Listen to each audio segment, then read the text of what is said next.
What's up, tennis fans? Sleepy Picks here. We had some first round matches wrap up in the Barcelona Open. We'll talk about those matches and look at some second round picks. Let's get started. Here's a look at Alcaraz's half of the draw. Only match we're going to talk about here is Borges against Etcheverry. Borges is able to get through a match against Mannarino, and this was pretty smooth sailing for Nuno Borges. He was able to find a little bit of offense against Mannarino, which I think is, even if you have a semblance of offense, I think you're going to be able to push Mannarino around. Mannarino does not like the clay. You can see him like reaching and lunging on a lot of these shots because of his timing. He likes when the ball comes fast to the racket rather than having to step in and create his own offense. But Borges is able to take advantage of that and really expose the movement of Mannarino on the clay, and also take a little bit of offense as well. So he gets through that match 6-3, 6-4. Pretty straightforward affair there for Nuno Borges. The next match was Etcheverry against Draper, and this match delivered for about 2 sets. These guys were just going at it. Etcheverry getting up an early break in the first set. And it really felt like, we saw a lot of misses, some misses from Draper. It just felt like Draper couldn't hit through Etcheverry. And that obviously, like he wants to be able to overpower some of these guys, even if it is on the clay. He can take the ball early, and he was having trouble doing that in the first couple of games. And Etcheverry able to get an early break, but Draper running away with the set. Etcheverry was up 3-1, and Draper able to close out that first set 6-3. We saw a lot more power from Jack Draper in that first set. Second set, we saw a lot of defensive moves from Etcheverry. I'm always so impressed with the way that he's been playing on the clay, and unfortunately for Jack Draper, he got injured with I believe it was his right knee. Had it taped up at the end of the second set, but it was clear that his movement was very hampered. And honestly, the last guy you want to be playing if your movement is hampered is somebody like Thomas Etcheverry. So he took full advantage of that. Draper having to throw in the towel at being down 4-1. And you could just see the last point that they had was a tough, like, back and forth slicing, ending with Etcheverry, I think, was hitting a drop shot, volley, drop shot winner. And you could just see Draper knew, like, there was no chance that he was going to have to win this match. And it's a little bit unfortunate, obviously, for Draper, because I did feel like he played a very solid first set. He put in some good work there, looked good from the forehand and the backhand side, was playing a little bit more aggressive, started to take time away from Etcheverry rather than sticking with him in the rallies, just started to really move him and then hit behind him a little bit more to open the court up. But not to be here for Jack Draper, and Etcheverry survives 3-6, 6-3, 4-1.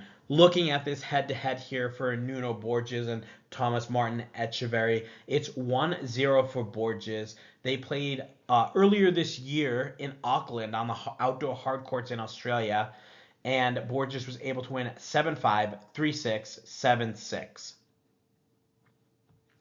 in the first round of Auckland.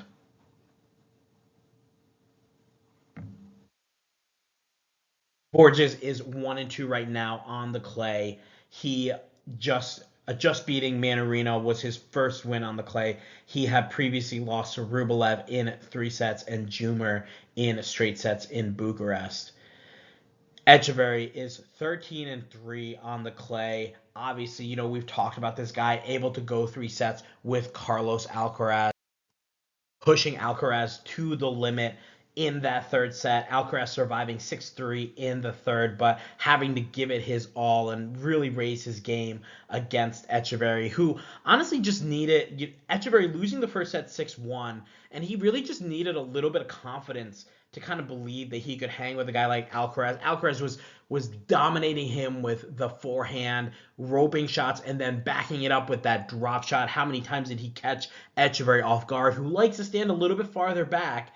Alcaraz catching him off guard with the drop shot. And then Alcaraz throws in one sloppy game in the second set, and Etcheverry able to get that confidence and really starts to grind with Alcaraz and then starts to impose his own offense against Alcaraz. That was a very interesting and fun match. I mean, just to see that confidence booming and the adrenaline rush for Etcheverry playing in that match. He's had an amazing clay season. I think this is going to be a pretty straightforward match for Etcheverry. And I said that they played I said Auckland in Australia. Auckland is in New Zealand, so that's my bad on that. But the previous match in Auckland, as close as you can get, 7-6 in the third. That goes one way or the other. We know Etcheverry, not a great hardcourt player. Nuno Borges, much better hardcourt player. Now we're on the Etcheverry turf, and I think that's going to make all that much of a difference. I got to go with Etcheverry here. I think it's going to be straight sets. I don't even think it's going to be a close match. We're probably going to be looking at like 6-3, 6-3, or 6-2, 6-3. It should be a pretty straightforward match for Etcheverry. I'm going to pick him to advance in straight sets to the quarterfinals.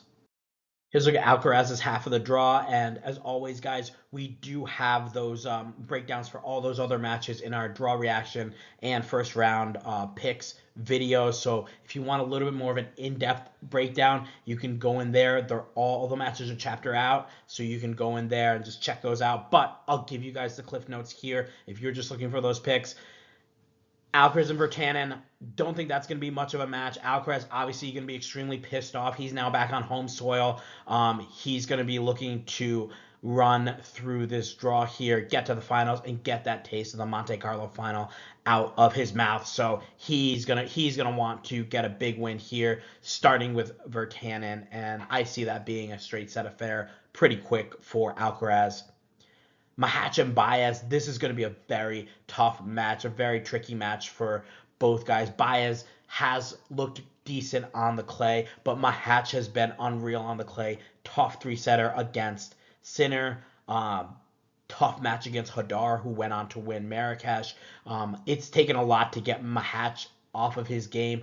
I'm really interested to see how he plays against Baez. Baez, to me, a little bit too defensive. If Machac can play that aggressive offensive style with the forehand, coming into net with the volleys, I think he's going to have pretty easy work against Baez. Martinez and Sonego. Sonego coming off injury. We're not really sure what we're going to get there from him. So I got to go with Martinez. He's come through qualifying. He's got 2 matches under his belt. I trust that a little bit more. I'll take Martinez to beat Sonego. Navone and Rublev, have not seen anything promising from Rublev, losing to Zizou Bergs last tournament.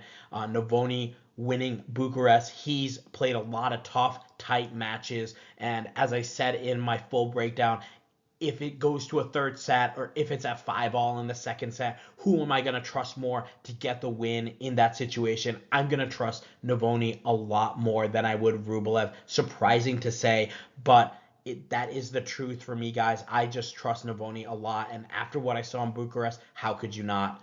Deminaur and Ofner. This will be a straightforward match for Deminaur to kind of get his feet wet on the Barcelona clay here and get going with his campaign. And then looking at the Alcaraz draw overall, I like Alcaraz to advance through here, guys. I do kind of think, I think Etcheverry is going to get through to the quarters. As we just picked. And then I feel like Etcheverry against either Musetti or Deminaur, I think that's going to be a really tricky match for either of those guys. I could see Etcheverry getting out to play Alcaraz in a rematch, and you guys know how much I like that the revenge factor. You're going to have Etcheverry getting another look at Alcaraz in less than a week. I don't know. That might be a tricky match for him. I gotta favor the guy that is number 1, number 2, maybe number 2 now on the clay. I gotta favor him in a match like that, but I can see that getting very tricky for Alcaraz. We'll see what happens there. Let's move on to the next half of the draw. Here's a look at Musetti's half of the draw. Only match we're going to talk about is Cam Norrie taking on Ethan Quinn, and Norrie able to get through a tough 3-setter over Stan, and this was a very interesting match because for about almost 2 full sets, it felt like Norrie had full control of the match. We talked about how, Stan was going to come up with some of these bigger shots, these big flashy shots, and he did. But they weren't enough to get him in a winning position until we got to 5-4. We saw a little bit of nerves from Norrie. Stan able to break, get it back to 5-all, win in a breaker, and then you think, oh wow, this is probably going to be another one of those epic Stan comebacks. But I got to give credit to Norrie. They were back and forth against each other in the third set. We get to Stan serving to stay in the third set, and he gets broken by Norrie, and that does it for him. Cam Norrie able to advance 6-4, 6-7, 6-4. Very nice performance for him. Ethan Quinn able to take out Riley Opelka 7-5, 7-6. And guys, this was the same exact score that Opelka beat him by in Indian Wells. And Quinn has been thinking about that match. I'm sure he was a little upset not being able to win that match. Had a ton of opportunities in that second set of Indian Wells to break, but wasn't able to convert and get that set.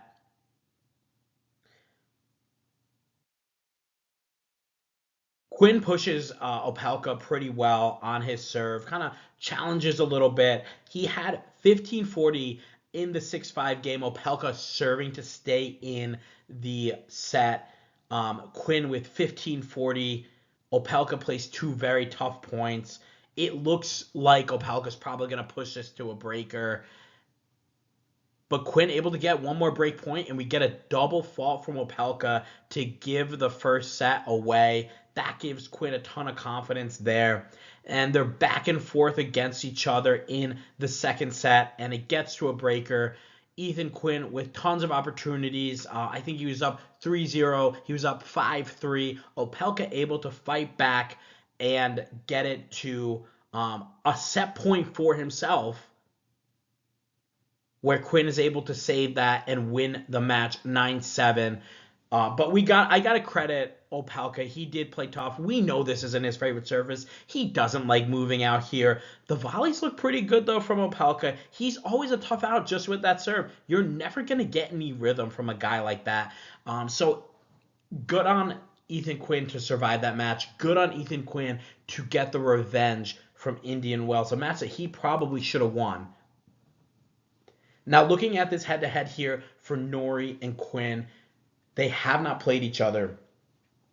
Ethan Quinn is 5-2 right now on the clay. He was 11-6 last year, 2-7 the year before that.